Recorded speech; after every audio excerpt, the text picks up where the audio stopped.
going on, Islander fans? And welcome to another season of Isles Talk here. Season number 6, believe it or not. Give me 1 second here. I am just doing a fine little tune up. And I'm going to make one little move here. How was your summer? Hope everyone was doing well. I'm not going to lie. Um, I'm not that into the season just yet. And I'll get into that for a little bit. But for me, you know, summer was good. Yeah, summer was good. How you guys doing? Hey, Brian. No, summer was good, and believe it or not, summer's still busy for me in a sense. DJing has certainly picked up for me. Doing a lot of weddings. What up? What's up, Cutler? Um, Still doing a lot of weddings. Very busy this coming weekend. I got every weekend in November booked. So for me, um, you know, I'm not in the hockey groove yet, but we're gonna, we'll get through the show. I took care of all of the research already for um for this upcoming season. I usually spend about a month on it, so we'll see where things go from there, and we'll get your opinions on it. But before we begin, um, this is all Gary's fault. Yeah, he's like, please don't pick on me. Well, unfortunately, I think I may have to. You see, folks, we normally do this show on Wednesdays. And for very good reasons, Gary can't do the show this Wednesday, yesterday, or this coming Wednesday. So Thursdays are no problem. So Gary's not here for a very good reason, health wise. Okay. He will be here next weekend. However, it also dawned on me that his beloved Jets are on. I'm not even into season 6 yet, and already I have trust issues with Gary Harding. And Joe cannot be here tonight because Joe is busy on Thursdays. He booked, Wednesdays open for us, whatever. And Joe will be here on Wednesdays. However, Joe can't do it because this is all Gary's fault. Gary booked the Thursdays. Joe can't be here. So you poor souls are all stuck with me tonight. So before we go any further,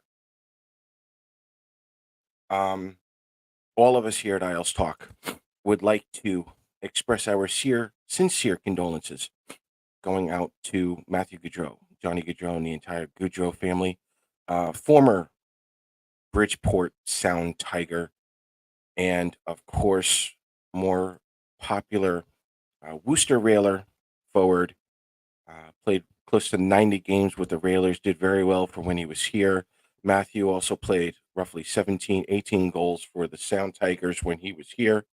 Um, again, we all know about Johnny Hockey as well, both brothers. So again, we wish nothing but love for the Goudreau family and what they're going through. And once again, our sincere condolences going out to the Goudreau family, and we hope for nothing but the best for them moving forward. Also, a very happy retirement going out to Kyle Oposo, who announced his retirement not too long ago. Um, I would love to do a show at some point with Gary, Joe, and whoever else wants to come on. I really want to talk about, the 2010s, Kyle Oposo, Travis Hamonic, John Tavares, Franz Nielsen, get that whole group together because without them, I don't know. I don't know where the Islanders would have been without those guys. So for me, those guys really do have a bigger place in my heart for them. Um, but congratulations once again going out to Kyle Oposo, his retirement, and we'll talk more about that later in future shows. But with Gary and Joe here. So all right, listen, Lou Lamoriello update. Um, I actually had this part for the show. Um,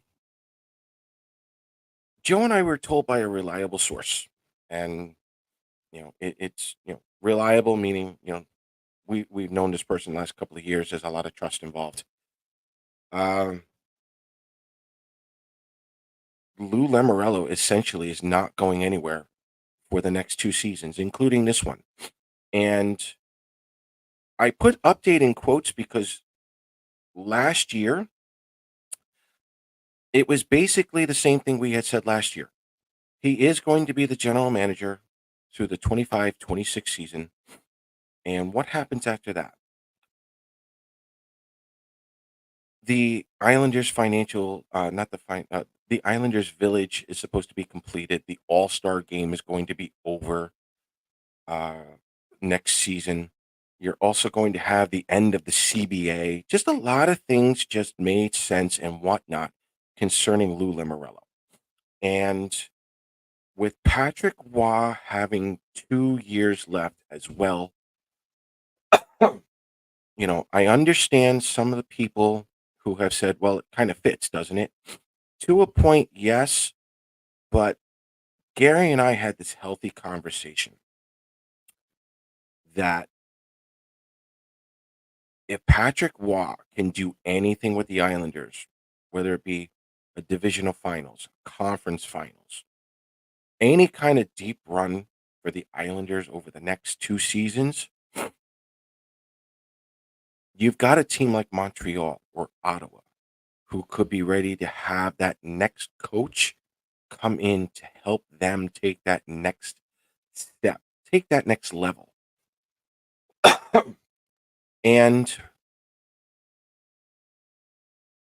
again, it was a healthy debate, and it's a question of what would Raw rather be? What kind of a challenge would he take? Would it be the general manager of the Islanders, or would it be the head coach of the Ottawa Senators or the Montreal Canadiens? It was a healthy conversation. Yes, it was. Okay. Knock it off. You've seen us on air. Okay. It was. It was a good, healthy debate. Um, it does happen.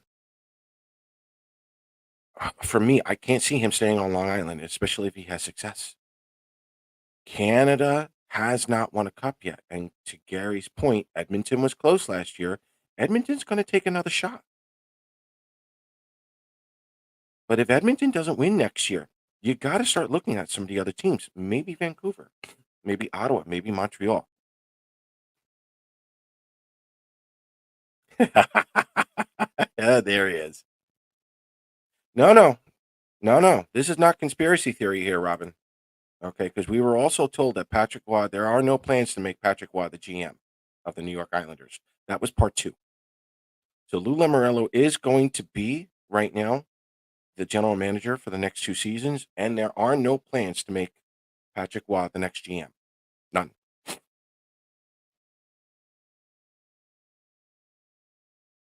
Yeah, Long Island is a good place for Waugh right now, but you know, Montreal, the team itself, even Ottawa, in 2 years' time, gotta tell you, if they do it right, it might be more attractive. I mean, Canada, literally every Canadian team will throw boatloads of money at Watt to come back and win a cup for Canada. Not just their team, for Canada. It's a big one.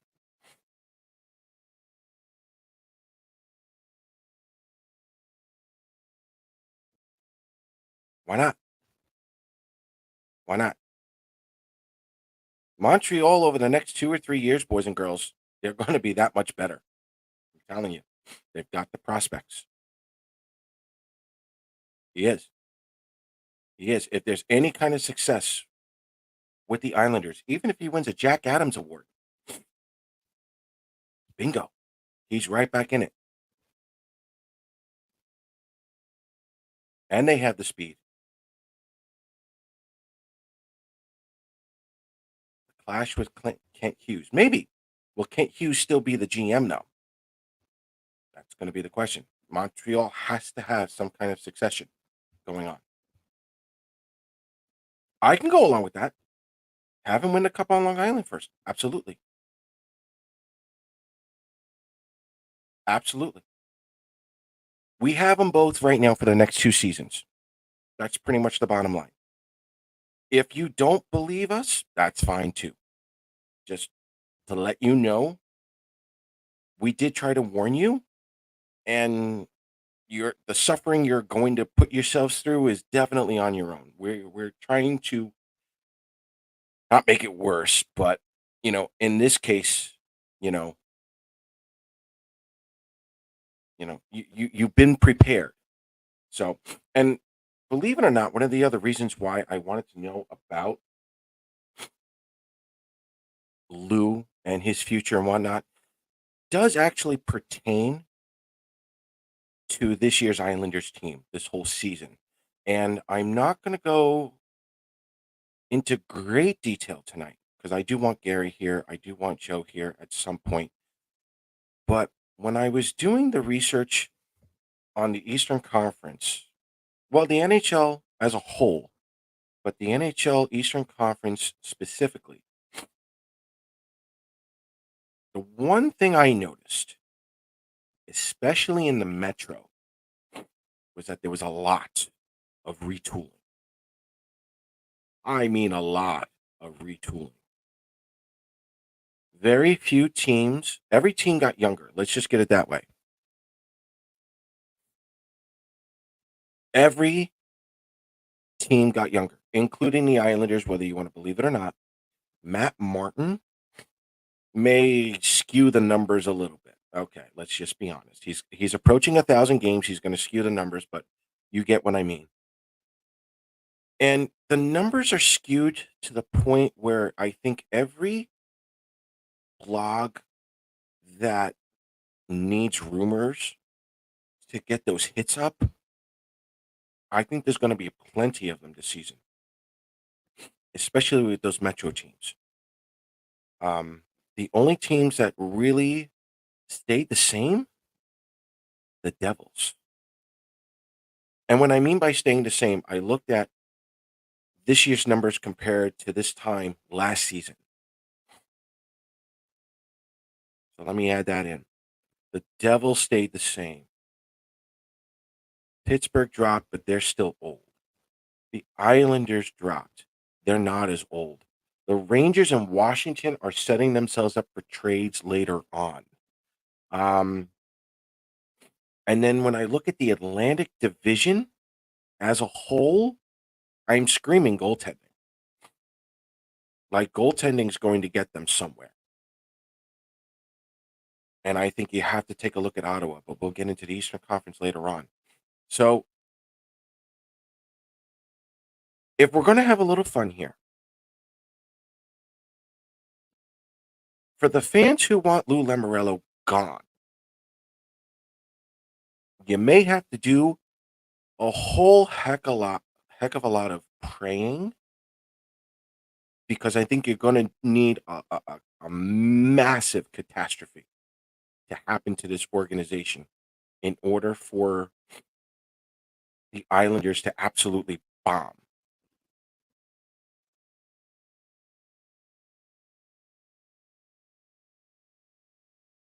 I mean, let's go, Gary. Don't be a traitor. Traitor. Okay. So we're going to dive into the Islanders right now a little bit, a little bit. And we're going to set some numbers here. Oop, hold on. Siplikov right now, let's give him through camp probably um, with Brock or Kyle. Could go Horvat and Barzell. I know the Islanders really want him up with Horvat and Barzell at some point. Doesn't have to be now. But again, let him get used to the speed of the NHL. Let him get used to the game pace. I think maybe playing with Brock would be the better way to go first. But let's see what training camp actually does. So every season, I always give you guys a bunch of numbers to work with on the Islanders for them to either get into the playoffs or they're going to be eliminated, so on and so forth. The Islanders have been playing for 50 years now. Those numbers are pretty good. um, they're pretty telling. Okay. Real quick, they're all good. It's everyone in the Metro. Everyone in the Metro, pretty much everyone in the Eastern Conference, save for maybe Tampa Bay or Pittsburgh, they all can add. Okay, especially if they start saving up cap now, it's no holds barred. Guys like the fourth period, Eklund, whoever else does rumor charts, forget it. They're going to be busy this year. They're gonna go through the roof in the Eastern Conference. Okay, the Islanders over the last couple of seasons, and I've done this before. When the Islanders rack up 240 plus goals, you're looking at roughly 84% chance of making the playoffs. 85%. Okay. When the Islanders only give up 230, 93%. Those have been the magic numbers that we've been going with now for a while. When under Barry Trotz, the ultimate numbers were 217. The Islanders allowed 217 goals or less, 100% they were in the playoffs. Is there an offensive number for the Islanders where they racked up 270 goals and they made the playoffs? Yes. Sorry, I just blurted it out. It's 270. 270 goals, average defense, playoff still. Okay, so I want you guys to remember those numbers right off the bat. I want you to go 230 and 240 for the moment. What I did for this upcoming season was that I wanted to see Patrick Waugh's system in play. Was there enough games? So on and so forth. Excuse me.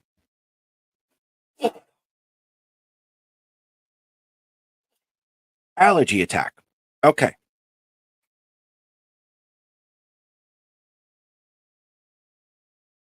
In his 37 games, mind you, 37 games for me is like a bare minimum to measure.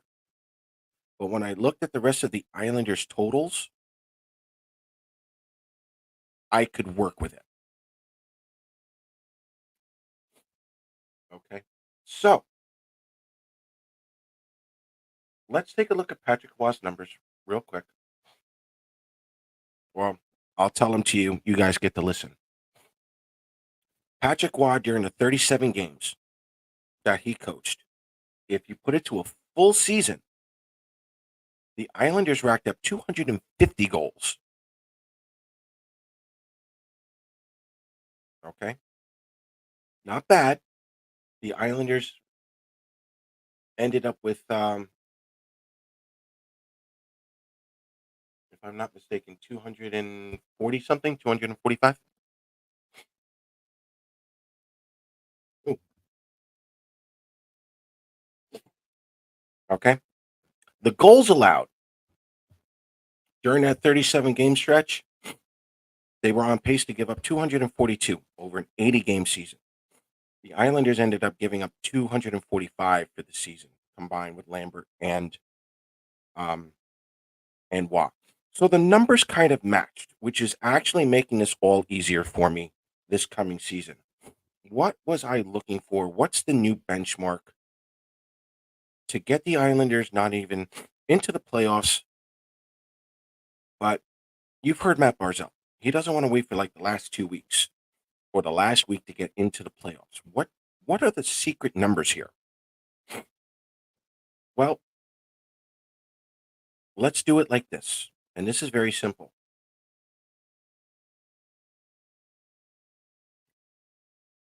The Islanders' penalty killing was 69% last year. All I'm asking the Islanders' penalty killing to do is play average NHL penalty kill, which is 80%. Now, for some of you younger Islander fans, 80% should be the absolute bottom when it comes to Islander hockey. Okay, so 80% is the way to go. So under Patrick Waugh's system last year, The Islanders gave up 242 goals, including the penalty kill. If the Islanders show up with an 80% penalty kill percentage, you're looking at 221 total goals.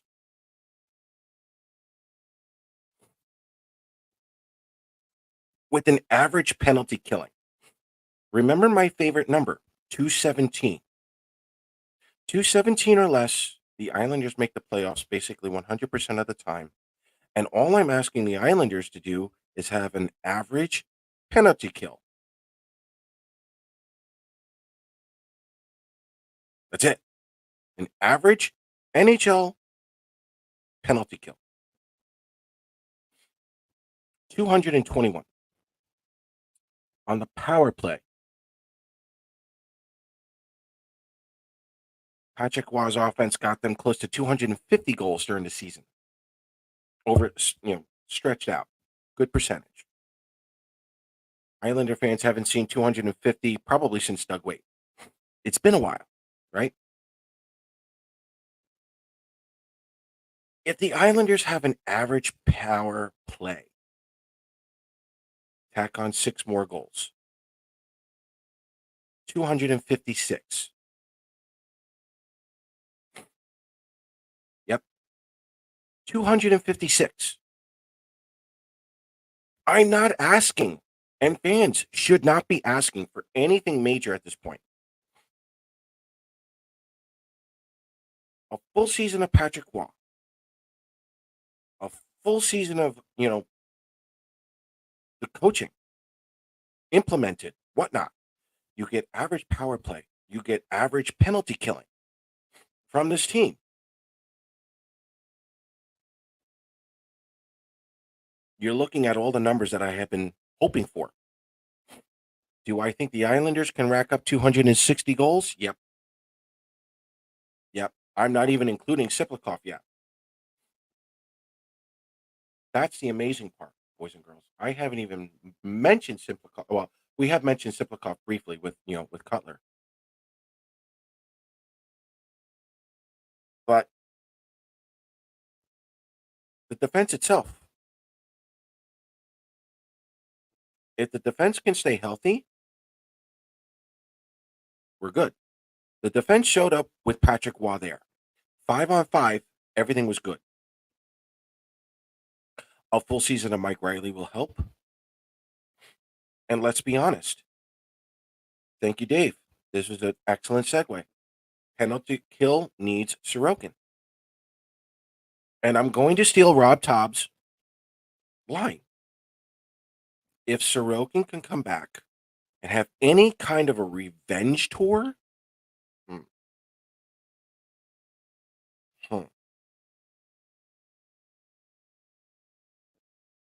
Isles fans, I'm not asking for much right now. I'm asking for a basic average penalty kill and an average power play. The last couple of seasons, the Islanders were at 21, 22, 23%. Not last year. Last year was about 17. I'm asking for 20%. That's usually about the NHL average.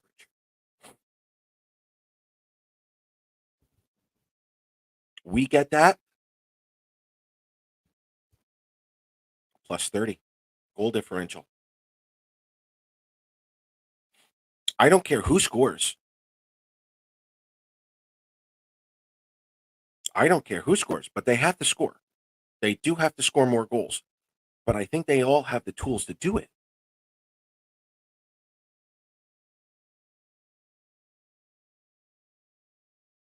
It's very interesting here, boys and girls. 270 would be the absolute climax. I don't know if the Islanders can rack up 270. That would be phenomenal. But is it possible with a healthy Islanders defense for the most part? Get close to that 217 number again? Hell yeah.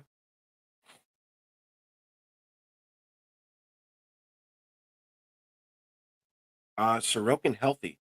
Um, to my knowledge, listen, let's talk Sorokin real quick.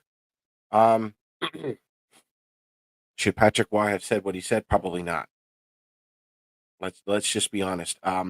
But what fans need to understand is that there is a confidentiality between a doctor and the player, and of course the team's doctor, that they're all there. There is a league policy in place, boys and girls, that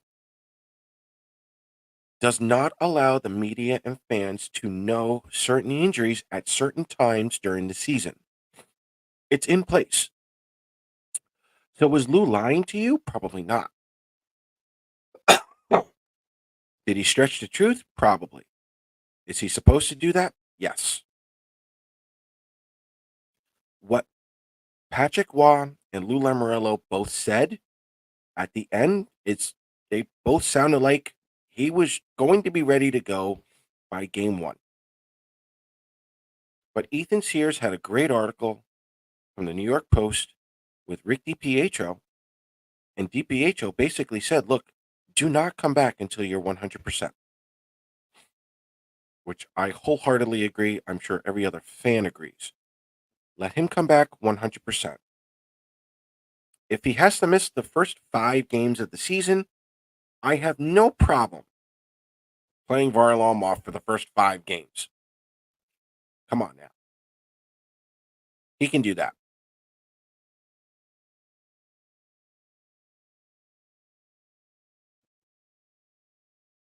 Am I worried about Sorokin? Not really. Not yet. He's been seen walking around. Now, getting back to that policy thing, okay? Some of this stuff is fairly obvious. Adam Pellet gets crunched into the wall. He starts screaming. Everyone hears it. He's holding on to his wrist. Obviously, it's a wrist injury of some kind. Poor Adam Pellet again. I hate picking on him. Gets hit to the head, falls to the ground. We know what kind of upper body injury that is. You saw Oliver Wahlstrom with the knee brace on. You know what kind of lower body injury that is. Okay. Some things are just a little more obvious. But again, according to the NHL policy, media and fans really aren't supposed to know what's going on specifically with the player. The media have the absolute right to ask, no doubt about it. Maybe they'll get an answer. They got lucky this time. I do like the goalie depth. I do agree with Brush here. I do like Hogberg in this one. Even Keith Kincaid. I like the goalie depth. If you have to run 3, 4 goaltenders, that's fine. These guys can all be capable of getting them through a season. I'm not really concerned. Um, you know, we've seen Sorokin there, but in all honesty, when I hear Lou and I hear Patrick Waugh both saying at different times that they expect Sorokin to be ready, okay,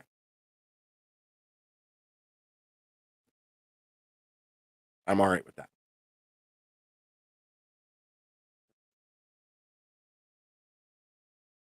So,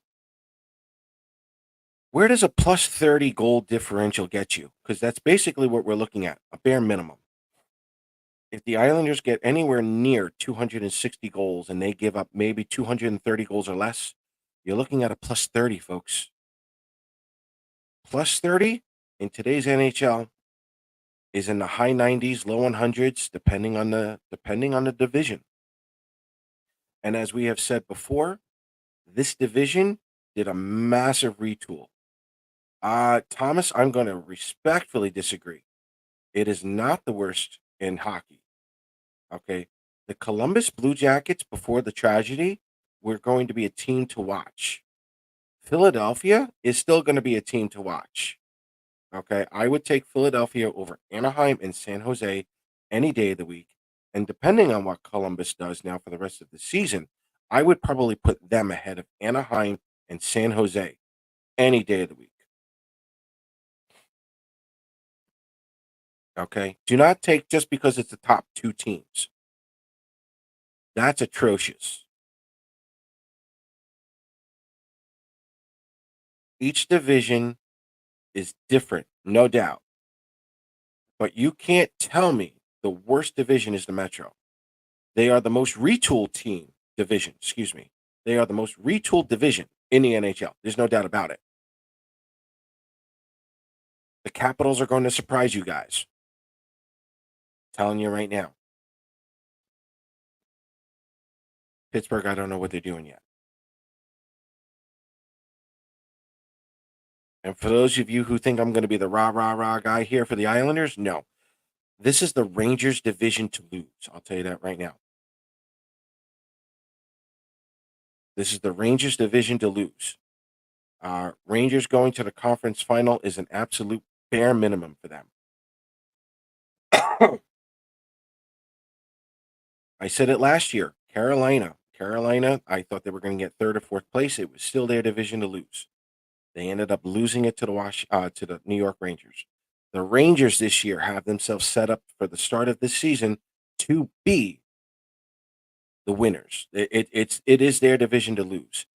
If New Jersey stays any kind of healthy, okay, we got it. We got ourselves something going on here. If the Islanders can put everything together, we've got something going here.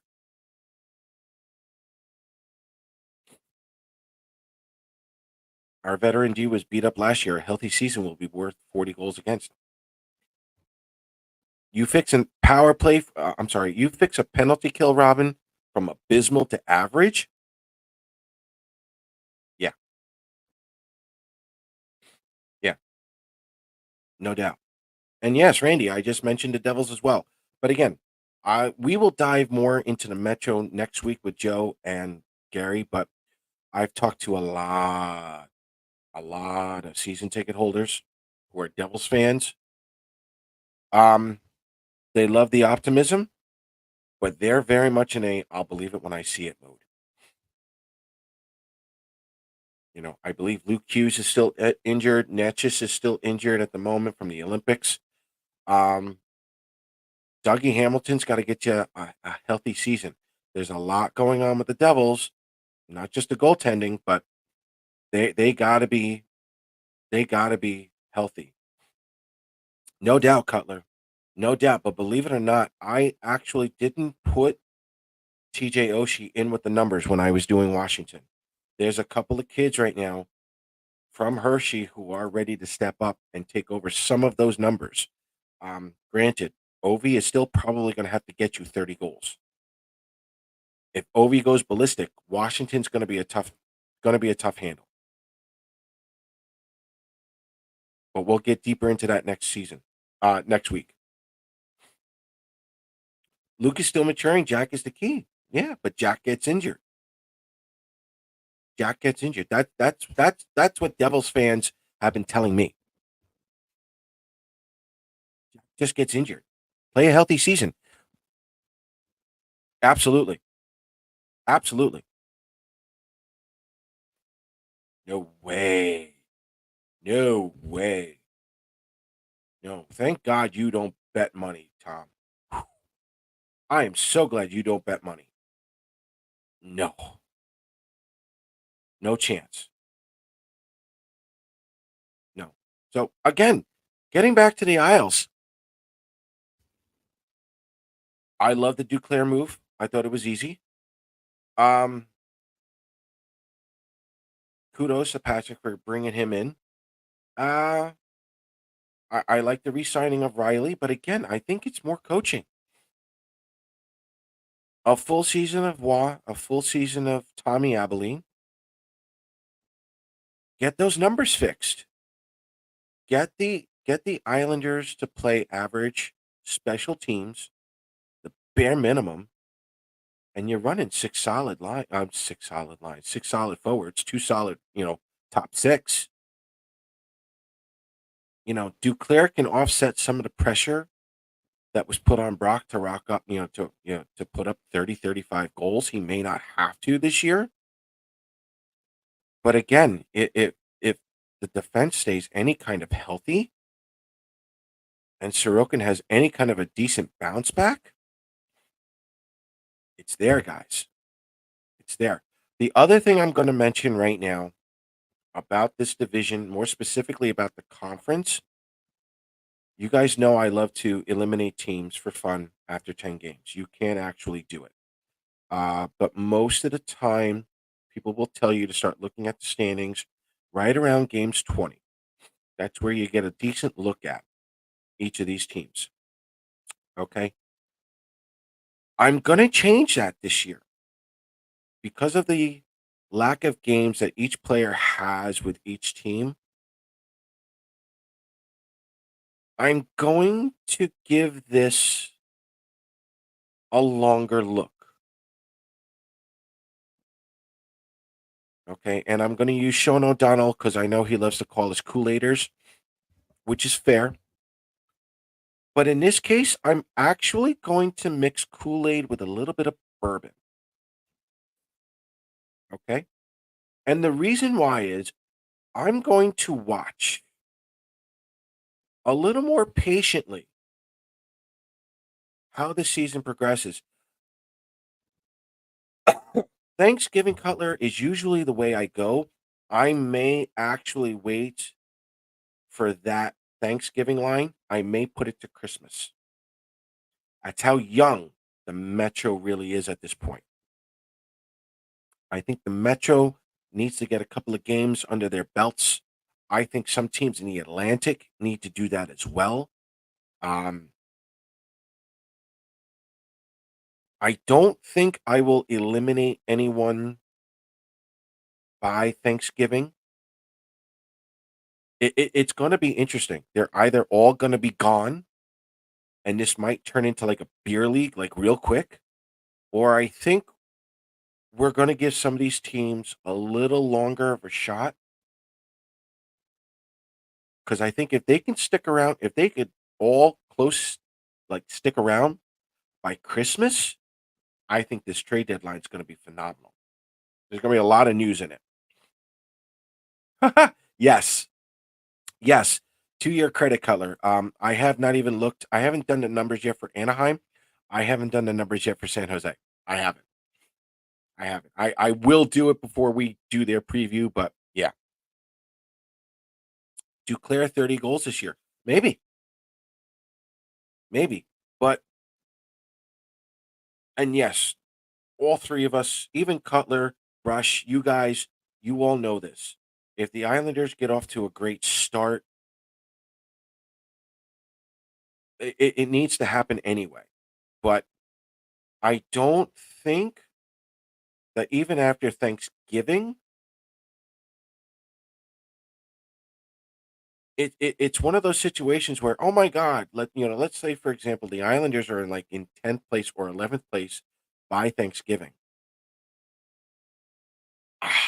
I would be more nervous. Well, let me rephrase that. I would actually start to be nervous by Christmas than I would Thanksgiving this year. I think there just needs to be more time for a lot of these teams to evolve, to grow, to mature a little bit. I think there's a lot of maturity that needs to go on for this first half of the season. I truly believe this is going to be like a second half season for the Eastern Conference and more specifically for the Metro. So I'm going to be very interested to see how some of the bottom teams progress. And we'll go from there. They may, they may, and listen, with what has gone on with Columbus, I will say this: it's going to be very hard to predict where Columbus is going to go emotionally, even standings wise, physically. There's nowhere to go but up. There's no unit of measurement that can be placed on a team where the emotions are running this high. They're playing for something. They're playing for someone. We don't know how much emotion is going to elevate this club. So when we do our preseason rankings, when we do our overview of the teams, I'm going to do something like that for Columbus because They will go as far as the emotion will take 'em, and you don't know where they're gonna go. So, as you guys are approaching the season, enjoy October, enjoy Thanksgiving. I would not get serious, really hardcore serious about the standings, probably until Christmas. That's just the way that's just the way the numbers are working out for me, boys and girls. That's how much retooling a lot of the teams have done. So we're going to dive deeper heading into next week. We'll cover the East, a little bit of the West, and we'll go from there. But as far as the Islanders are concerned, it's time to raise the bar. It is time to raise the bar. Is this team going to hit over 240? Yes. Should we put them at 260? Goal scored? Yes. Health wise, defense, look for anything below 225. 217, 225 for now. Go that route. Over the next two seasons, when it comes to Lou, when it comes to Patrick Waugh, those should be standards. Those shouldn't be goals. If Lane Lambert was still a coach, those are goals. With Patrick Waugh here, they should be standards. If they hit those goal marks and there's a big goal differential, how far do the Islanders go? I don't know. It's an honest I don't know because we can put the Devils in a conversation. We can put the Rangers in a conversation. The rest of the Metro, I don't know yet. They got to play those games in order for us to get a better picture of the Metro by Christmas. Who else is still going to be there?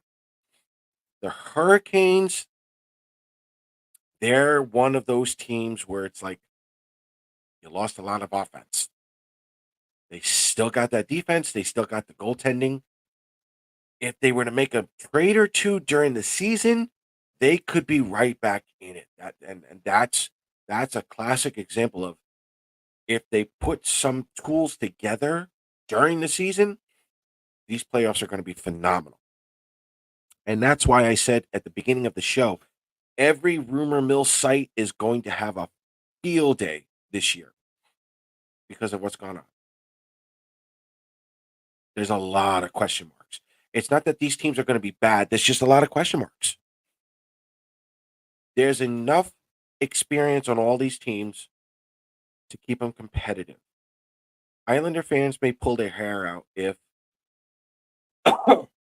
say for example, they beat Columbus or they beat Philadelphia, but they lose to Columbus. You may see a lot of that, and it's just like, well, welcome to the Metro. They'll beat the Devils one day, lose to Carolina when they should beat Carolina. It's going to be one of those situations. Carolina is absolutely on a bubble hunt, no doubt, no doubt. But it doesn't mean they can't get better. Ditto with Pittsburgh, but again, Pittsburgh they got to make a couple of moves as well. I'm not counting Carolina out, but the reason why I have Washington a little higher, and I'll say this in my preview show with them later on, the Hershey Bears, their minor league club, won the Calder Cup 2 years ago. Every NHL team whose minor league team won the Calder Cup 2 years ago have made it to the playoffs, especially in recent times.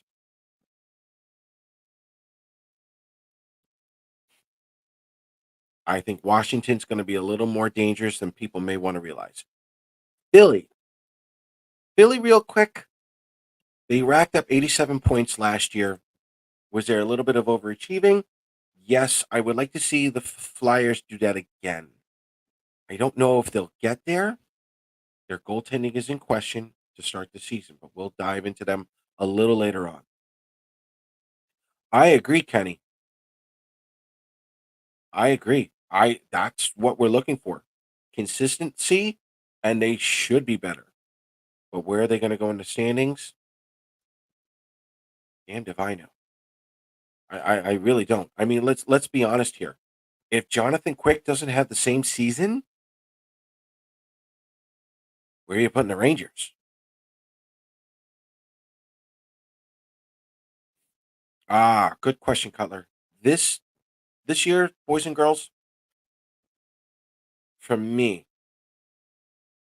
if you want to know how well your prospects are going to do, or if you really want to put a ranking on your prospects, this is the year. Bridgeport should be that much better. Bridgeport should make the playoffs and then some. Are the kids ready to make it full time NHL work? Absolutely not. There's a couple of them who've got a shot, but those kids have got to show that they can actually put some numbers up in the A before they get called up. It's one of the things I hate. It's a big pet peeve of mine. Rookie camp. I hate rookie camp because then I got to explain all season long why those rookies are not doing as well. Oh, big pet peeve of mine. Bridgeport should be better. I think they will be better. Um,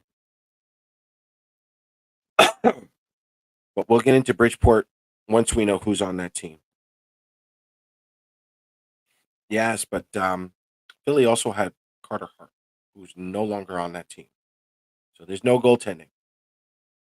There's really no goaltending for Philly. So, any other questions, comments, concerns as we start this 24-25 Islander season and season 6 here of Isles Talk? Um, I do expect Lou Lamoriello to be here for the obvious reasons we stated before last year. You know, Malkin's going to get his little village done over there. That should be up and running. The hotel should be up. The All-Star game is coming 25, 26. After that, we'll see. But this is, this is Lou. Lou's here for the next 2 years. Patrick Waugh is here for the next 2 years. The way this team is shaped up to be right now, for those of you who want Lamoriello gone, it, it, it's got to be a plague. It's got to be a plague. Oh, I can do that. Oh, dear God, yeah. I'll give you a 5-10 minute update on Bridgeport every time. I'll tell you right now on defense, Aiden Fulp. Keep an eye on Aiden Fulp. On offense for William DeFore, you want 30 goals. Maggio, Maggio has just let Maggio's game evolve. I wouldn't put him in the NHL yet. He discovered how to put the puck on the net last season in the second half. Let's see how his overall two-way game is now. It was good before, believe it or not. I think it's going to be better. I'd like to see him put the whole package in another season, but I want to see how his two-way game really evolves coming in. Alex Jeffries for me. I try not to be a fanboy of him, but I've said this on air before, and I will say it again. Alex Jeffries is probably the most exciting prospect for me in a mid-level prospect since Ilya Sorokin. Noah Dobson, I was excited for him. Don't get me wrong, but he was for us to land him when we did. He never should have been there. But for me, Alex Jeffries, I still feel has a closer shot at getting to the NHL than William DeFore at this moment. So I'm looking for those three forwards. I'm looking at Aiden Fulp. Keep your eye also. I believe it's Henrik Karlstrom. We signed him from Dallas. I would love a line of Jeffries, Karlstrom, and Dufour.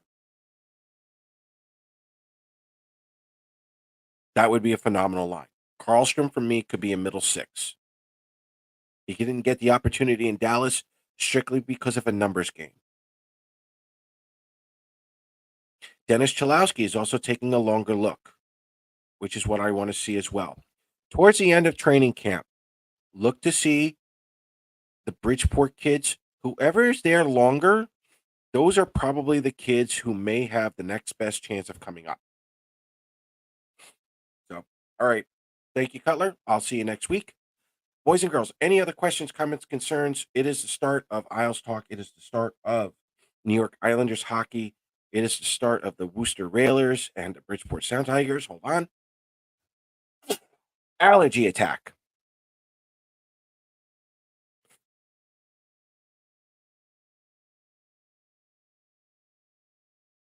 I think it's time for us to start setting standards and not goals.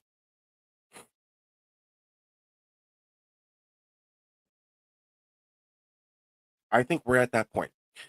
Okay, to start the first 10 games, I want to see how we get the puck out and set up that transition 100%. And a couple of 60-minute games might get the line through the eye. Absolutely. Absolutely, no doubt. Yes. Amen. No doubt.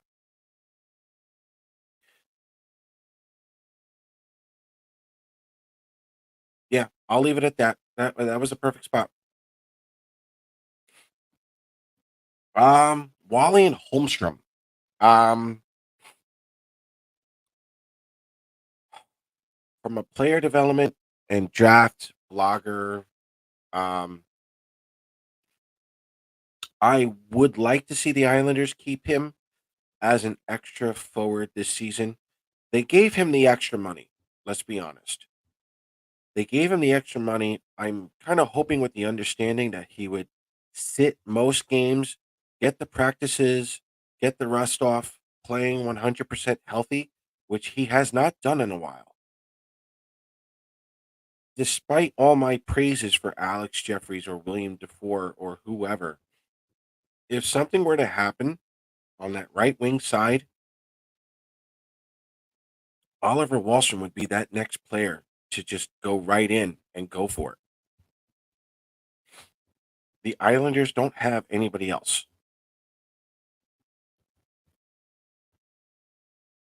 As far as Simon Holmstrom goes, same deal. Same deal. Left wing side. They're both ready.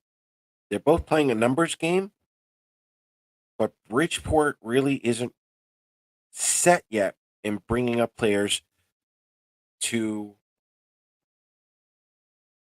replace the ones that get injured. So if Wally and Holmstrom can kind of play like the COVID kids, just skate, practice, get your time, see what you can do, and try to win over Patrick Waugh. Easier said than done. I would love to see if they could keep him. I really don't want to waive Oliver Wallstrom. I really don't. Good chance he would get picked up. Um, but we're waiving a 15 goal scorer minimum, especially if he's healthy, and we would lose him for nothing. That's not good. That's not a good practice. It's just not. Even Holmstrom. Foodie, yeah. I don't know. If he goes down to if he goes down to Bridgeport, he's going to be deadly too. I would put him with Maggio as well. That would be a good. That would be a decent one. Wallstrom is a put up or shut up season, no doubt, no doubt. Again, but if there's an injury to any of the right wingers, I would probably go Wallstrom first. If it's a bottom six role, I would probably go Holmstrom. It's just that they are where they are at the moment. But if you were to ask me right now, who has a better shot, Oliver Wallstrom or William DeFore? Oliver Wallstrom. Who has a better shot to play at left wing, Simon Holmstrom or Alex Jeffries? For now, Simon Holmstrom. It's just where they are. Um, after a year or so, I think Jeffries and Dufour would be ready to take up that mantle. Martin. Listen, I've heard he may make the team. He may make the team. I'm kind of waiting for that trade too, boys and girls. Um, I still think there's a trade coming at some point somewhere, and I don't even think it had to do with the salary cap. I think this has just been in play for a while. Um, I know there was something that's supposed to go down during the draft. A lot of teams were supposed to make trades. It didn't happen. I don't know if any of that's going to resurface before the season starts. So we'll see. Again, we still have roughly what 7 weeks to go before the season starts. 6 weeks. So there's still some time for those of you who enjoy training camp. Enjoy it. Get yourself psyched up for that. But I'm not. I'm not. I'm not really into preseason as much as everyone else. Yes. Yeah. Robert, I said that before. Yeah. 3 weeks. What? 3 weeks before the season starts? Maybe. Oh, I thought it was October. Oh, it is October 7th. Yeah. See, that's where I am. 3 weeks. All right. Whatever. Still, 3 weeks, 6 weeks. In all honesty, folks, with this season, I don't think it's going to matter much. Pajot get traded. There is chemistry with Pajot and Dufour. Not Dufour. Duclair on a penalty kill. I don't know if that's going to happen. Um, I don't know. I don't know. Maybe, but in all honesty, I haven't really asked because it is training camp. Maybe there's an injury that occurs, and then we won't have to worry about this at all. So, who knows? Give me your thoughts real quick. Where are you putting the Islanders? Give me your honest thoughts. First, second, third, last. Because I'll tell you what, it's going to be very difficult to place them in the Metro. If they're having a season like they really should, you're looking at top two, probably. Second place. Okay. Third. Second. Okay. Okay. Don't for now, don't don't think the Islanders can't get first. Not saying they will, but this is a wide open Metro team that needs to evolve. The Rangers, if they don't get the goaltending, some of these other lower Metro teams can steal a game. Don't let that fool you. I think some of these teams are going to surprise the Rangers, especially if Jonathan Quick does not have the season he had last year. So it's going to be interesting. It's going to be fun. For the Lou Lamoriello, uh, for the fans who do not want Lou Lamoriello here, sorry. But this team is looking like it's set up for some kind of success this year. Um, Fair enough. Fair enough. And that's something we really haven't had in a long time. But I think they can do it. So it's a long season. There's more uncertainty, especially in this division moving forward. We're going to get deeper into that next week and the week after that, and then the season starts. So, again, next week we will do a Thursday with Gary here.